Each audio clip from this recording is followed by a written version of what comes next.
খড়গপুরের দিকে নজর রাখা যাক। খড়গপুরে পুরো চেয়ারপারসনকে নিগ্রহে ধৃত তৃণমূল কর্মী। খড়গপুরে পুরো চেয়ারপারসনকে নিগ্রহের অভিযোগ, আর এই অভিযোগে গ্রেপ্তার করা হয়েছে এক তৃণমূল কর্মীকে। আরো ডিটেল জানাবো আপনাদের। শঙ্কর রয়েছে। শঙ্কর, ঠিক কি অভিযোগ আর এরকম পরিস্থিতি তৈরি হলো কেন?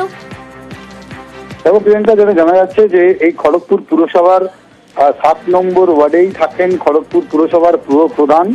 গতকাল রাত্রিবেলা 10:24 নাগাদ যখন তিনি অফিস থেকে বেরিয়ে নিজের বাড়ির দিকে ঢুকছিলেন, তখনই অভিযোগ যে এক যুবক, 6 নম্বর ওয়ার্ডের যুবক, সে একটি সই করাতে তার কাছে আসে।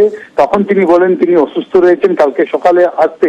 এরপরেই মোহাম্মদ আনিস নামে, ঈশান নামে ওই যুবক রীতিমতন চেয়ারপারসনের উদ্দেশ্য একেবারে অক্ষত ভাষায় তাকে গালাগালি শুরু করে দেয়। এরপরেই আওয়াজ শুনে চেয়ারপারসন বাইরে বেরিয়ে এলে রীতিমতন তাকে ধাক্কা দেয় বলে অভিযোগ। এরপরেই রাত্রিবেলায় খড়গপুর চেয়ারপারসনের যে আশেপাশে যারা থাকেন তারা ছুটে এসে ওই ব্যক্তিকে ধরে বেশ মারধর করে তাকে পুলিশের হাতে তুলে দেয়। অভিযোগ যে গতকাল রাত্রিবেলায় পুলিশ চেয়ারপারসন গিয়ে খড়গপুর টাউন থানায় লিখিত অভিযোগ জানায় এবং গোটা ঘটনার তদন্তে নেমেছে খড়গপুর টাউন থানার পুলিশ। তবে এই ঘটনার পিছনে অন্য কোনো ষড়যন্ত্র আছে কিনা তা খতিয়ে দেখছে টাউন থানার পুলিশ। ইতিমধ্যে সিসিটিভি ফুটেজে কোন সময় ঢুকেছিল, কোথা থেকে এসেছিল তা গ্রেফতার করা হয়েছে। বেশ ধন্যবাদ শঙ্কর।